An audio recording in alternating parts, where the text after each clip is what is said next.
Imagine searching desperately for your missing wife, appearing on television pleading for her safe return, organizing search parties and comforting your worried children, all while her dismembered body lies hidden in your garage just feet away from where your family sleeps. This is the horrifying true story of Stephen Grant, a case that exposed the darkest depths of jealousy, resentment, and calculated evil that can lurk behind the facade of suburban normalcy, Macomb Township, Michigan. February 2007. This quiet suburban community north of Detroit was the kind of place where families felt safe, where neighbors knew each other, and where the American dream seemed alive and well. Tree-lined streets, well-maintained homes, children playing in yards. It was the picture of middle-class contentment. The Grant family seemed to fit perfectly into this landscape. Stephen and Tara Grant lived in a comfortable home with their 2 young children, a boy and a girl who were the center of their world. From the outside, they appeared to be living a successful, balanced life. But beneath the surface of this seemingly perfect family, resentment had been festering for years, poisoning their marriage and building toward an explosion of violence that would shock the entire nation.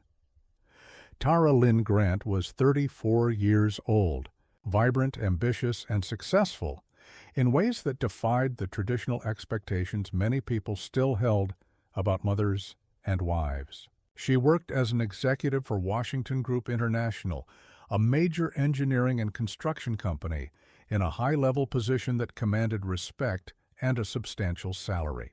Tara was the primary breadwinner for her family, earning significantly more than many of her peers and providing a comfortable lifestyle for her husband and children. She was intelligent, driven, and passionate about her career, but she was also devoted to her family.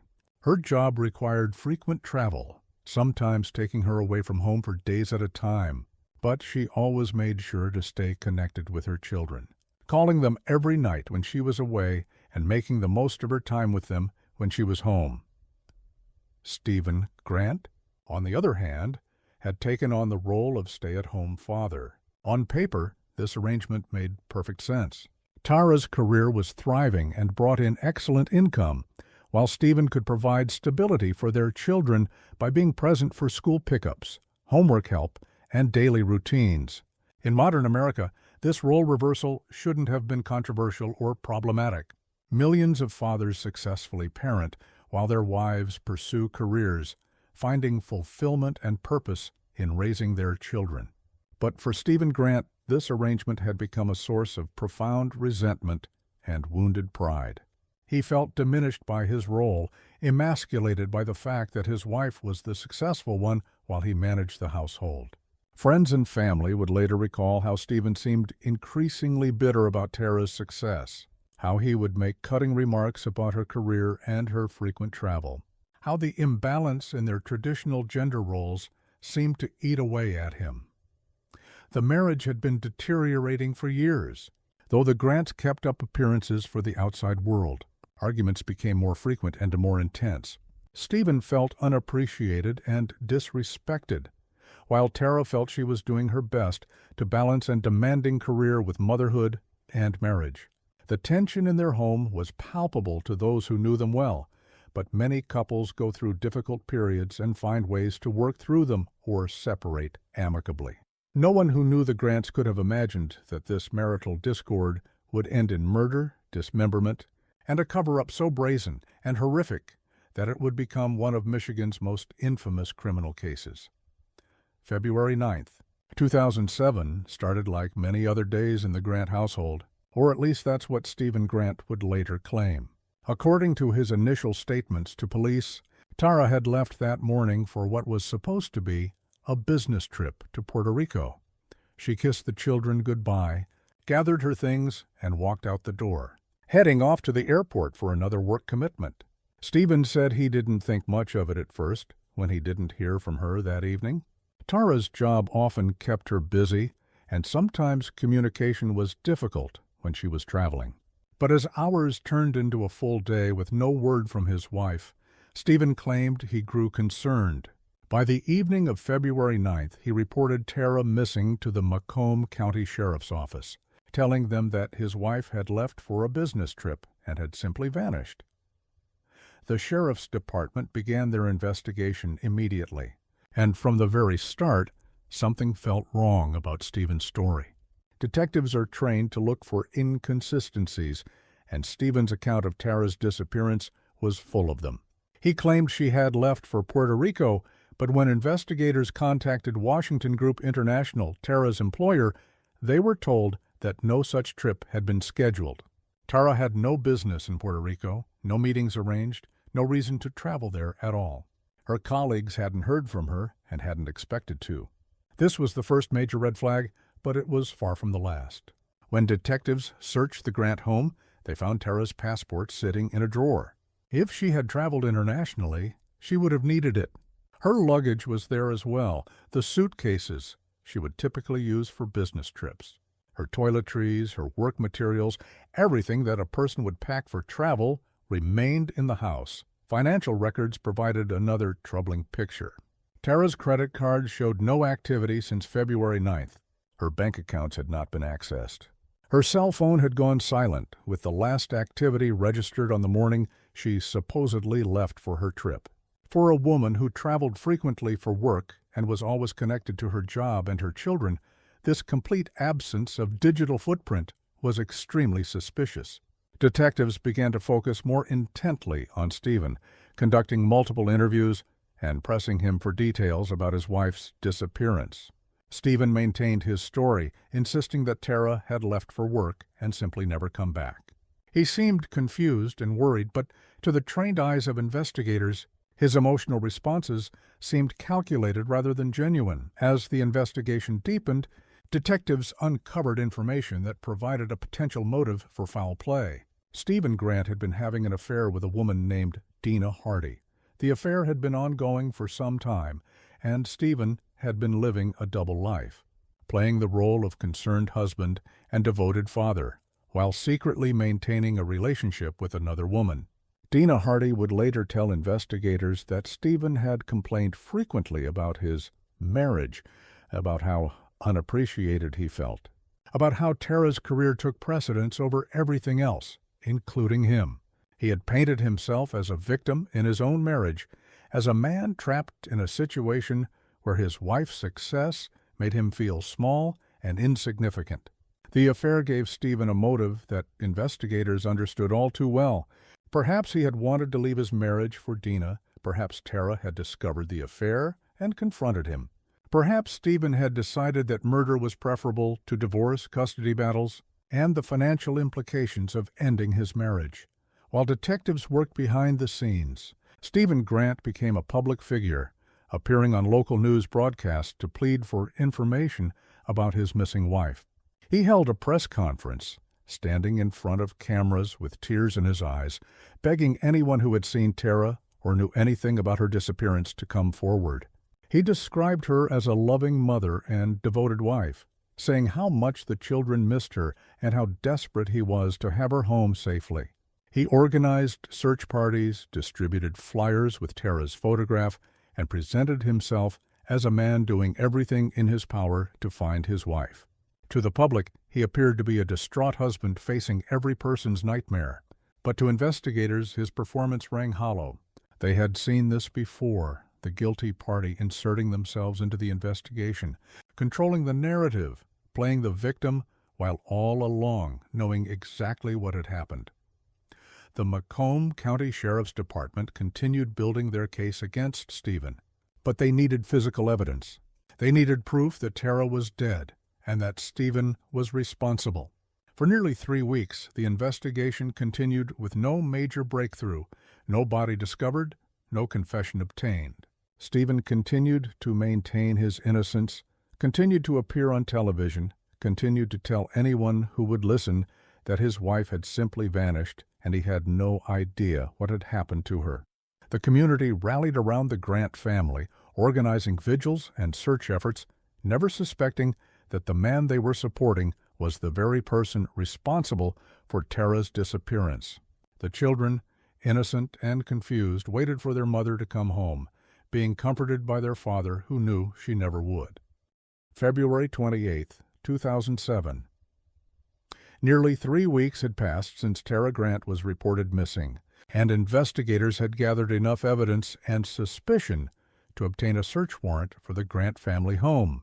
The circumstantial evidence against Stephen was mounting. The inconsistencies in his story were impossible to ignore, and detectives believed that answers to Tara's disappearance lay somewhere within that suburban house.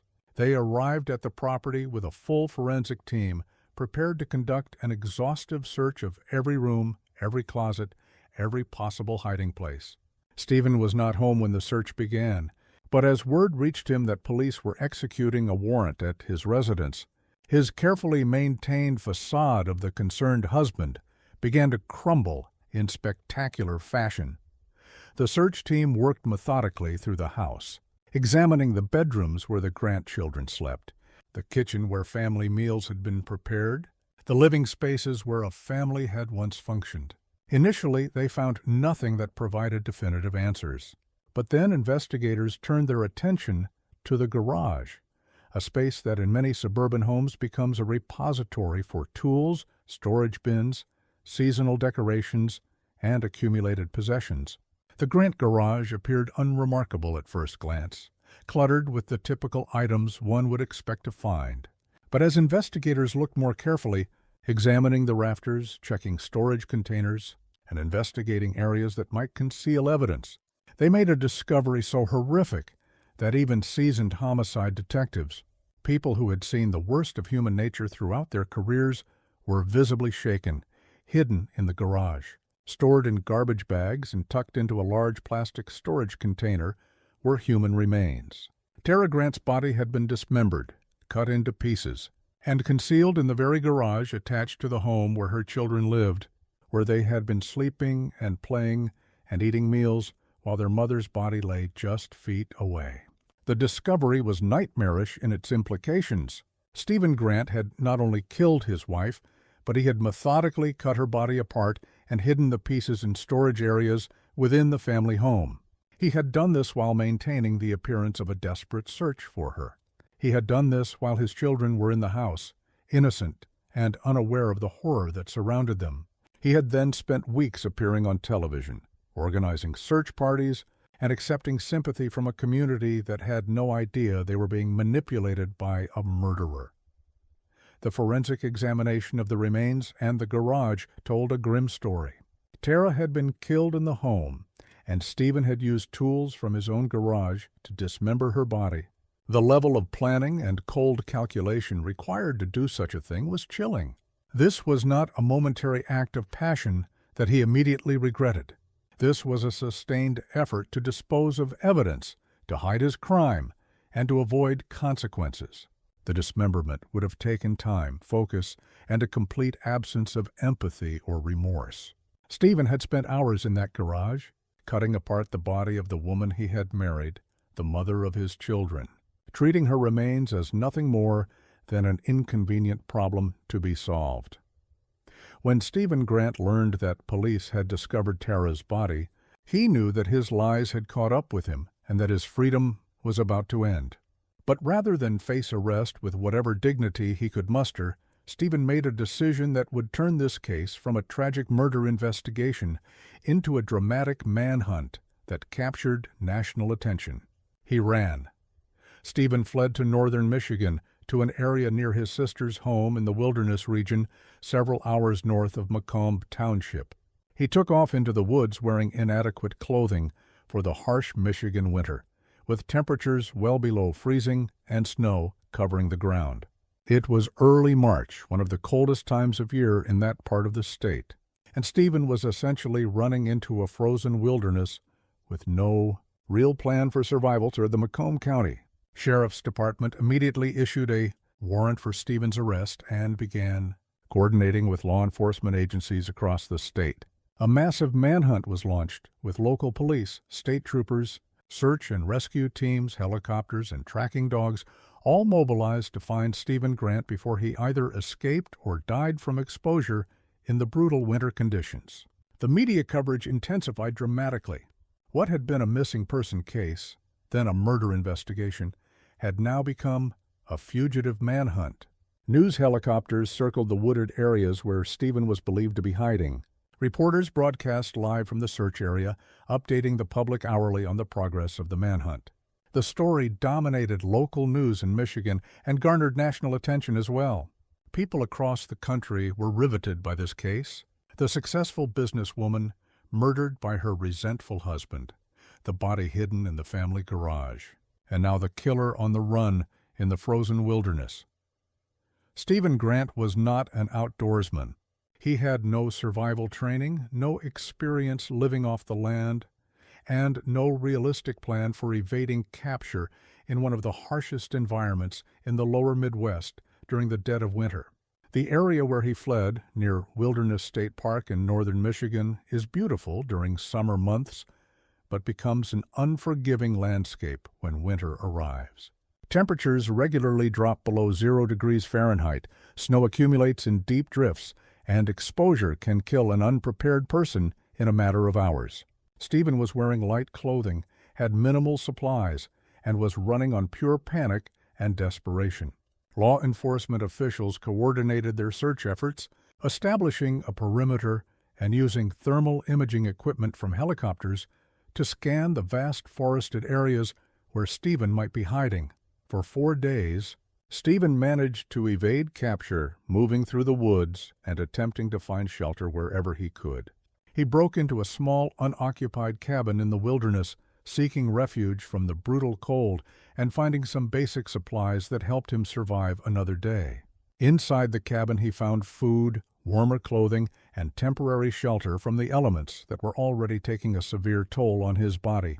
Frostbite had begun setting into his hands and feet, the exposed skin freezing in the sub-zero temperatures. His face was windburned and showing signs of exposure.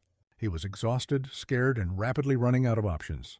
The cabin provided only temporary relief, as investigators were systematically checking every structure in the area, every hunting cabin, every potential hiding spot where a fugitive might seek shelter. The search teams worked around the clock, understanding that time was critical not only to capture Stephen, but potentially to save his life. Despite being a murder suspect, law enforcement had an obligation to find him before the elements killed him. Tracking dogs picked up his scent in multiple locations, but the harsh weather conditions made tracking difficult. Snow covered his footprints almost as quickly as he made them, and the cold affected even the highly trained search dogs. Helicopters equipped with infrared technology scanned the forests from above, looking for heat signatures that might indicate a human presence. Ground teams moved through the woods in coordinated search patterns, checking abandoned structures and following any leads that came in from local residents who might have spotted something suspicious. On March 2nd, 2007, after 4 days of intensive searching, law enforcement officers finally located Stephen Grant. He was found in a small cabin, suffering badly from frostbite and exposure, looking nothing like the clean-cut suburban father who had appeared on television just days earlier. His hands and feet were severely damaged from the cold. His face was ravaged by windburn and frostbite, and he was in such poor physical condition that he offered no resistance when officers approached. The manhunt was over. Stephen was taken into custody and immediately transported to a hospital for treatment of his injuries. The frostbite damage to his extremities was severe enough that doctors worried about potential amputation, though ultimately his hands and feet were saved, leaving him with permanent scarring and nerve damage as physical reminders of his flight from justice. With Stephen in custody, the full weight of the legal system began to descend upon him. He was formally charged with first-degree murder and mutilation of a corpse, charges that carried the potential for life in prison. The evidence against him was overwhelming. Tara's body had been found in his garage. He had fled when police discovered the remains, behavior that demonstrated consciousness of guilt. His initial story about Tara leaving for Puerto Rico had been proven to be entirely fabricated. His affair with Dina Hardy provided motive. Every aspect of his behavior, from his television appearances to his flight into the wilderness, pointed to a man who had committed murder and then desperately tried to avoid the consequences. But Stephen still had one card left to play, and in the coming days he would attempt to craft a narrative that might save him from a first-degree murder conviction. Stephen Grant agreed to speak with investigators, and what he told them would become the foundation of his defense strategy. He claimed that he had not planned to kill Tara, that her death had been the result of a domestic dispute that had spiraled out of control. According to Stephen's account, on the evening of February 9th, he and Tara had gotten into a heated argument. The details of what they were fighting about varied in different tellings, but Stephen suggested it was about the usual sources of tension in their marriage: Tara's career, his resentment, the imbalance in their relationship. He claimed that during this argument, Tara had become physically aggressive, that she had attacked him, and that he had defended himself. In the struggle, according to Stephen, he had grabbed Tara around the neck and strangled her. He insisted it was not premeditated, that he had not intended to kill her, that it was a terrible accident born out of a moment of rage and self-defense. Stephen's confession, while admitting to killing Tara, was carefully constructed to minimize his culpability and paint himself as a victim of circumstances rather than a calculated murderer. He told investigators that after strangling Tara during what he characterized as a heated domestic dispute, he panicked. He claimed he didn't know what to do, that fear overwhelmed him, and that rather than immediately calling police and admitting what had happened, he made the catastrophic decision to hide her body. According to Stephen, he dragged Tara's body to the garage and initially hid it there, hoping somehow to figure out a way forward. But as hours passed and reality set in, Stephen realized that simply hiding an intact body would not be sufficient. The body would decompose, the smell would become noticeable, and eventually someone would discover what he had done. So Stephen made an even more horrifying decision. He would dismember Tara's body, cutting it into pieces that could be more easily concealed in storage containers and garbage bags.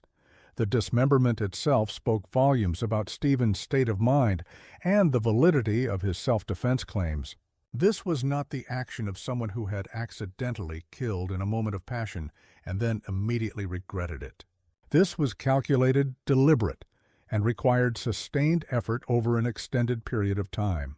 Stephen had to retrieve tools from the garage, saws and implements designed for construction or yard work, and use them to cut through bone and tissue.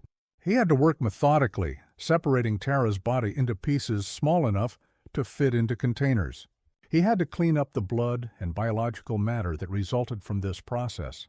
All of this took time, planning, and a level of detachment that contradicted his claims of accidental death and immediate remorse.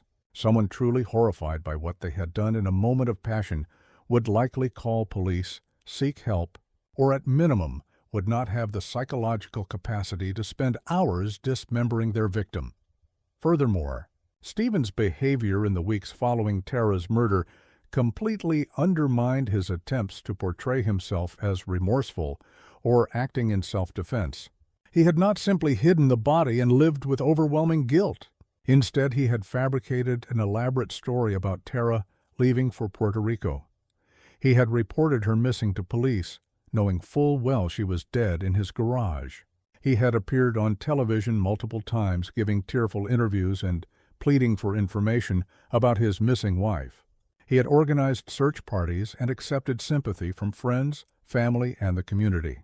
He had allowed his children to believe their mother had abandoned them, letting them suffer with confusion and grief while their mother's remains were stored just feet away from where they slept. Every one of these actions demonstrated not panic or remorse, but rather a calculated attempt to avoid consequences and maintain his freedom. Prosecutors in Macomb County recognized that while Stephen had confessed to killing Tara, his version of events was self-serving and contradicted by the evidence.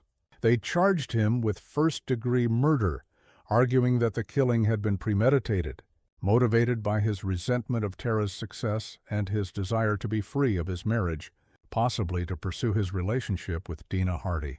The prosecution's theory was that Stephen had planned to kill Tara, had carried out that plan, and had then engaged in an elaborate cover-up designed to make her disappearance appear mysterious.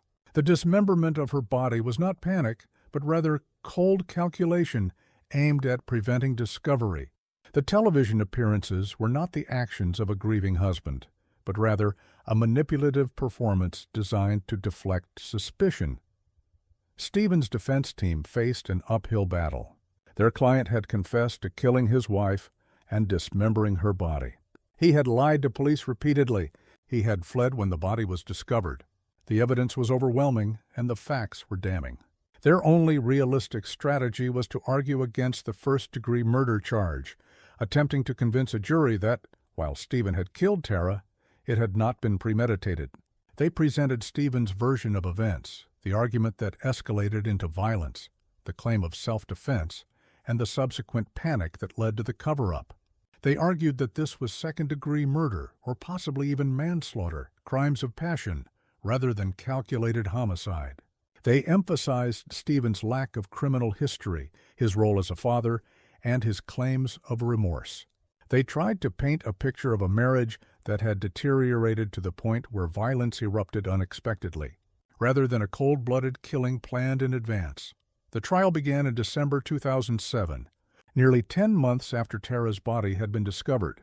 The proceedings were covered extensively by local and national media, with court TV broadcasting significant portions of the trial.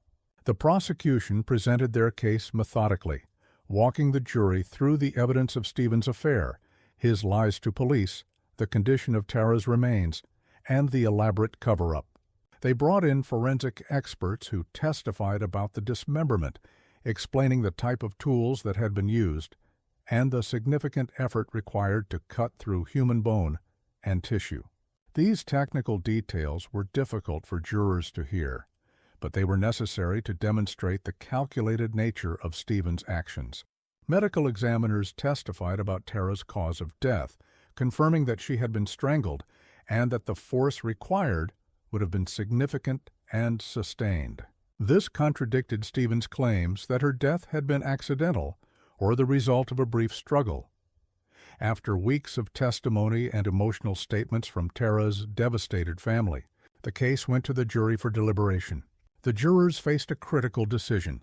There was no question Stephen Grant had killed his wife and dismembered her body. He had confessed to these acts. The question was whether this had been premeditated first-degree murder or a killing that occurred in the heat of passion.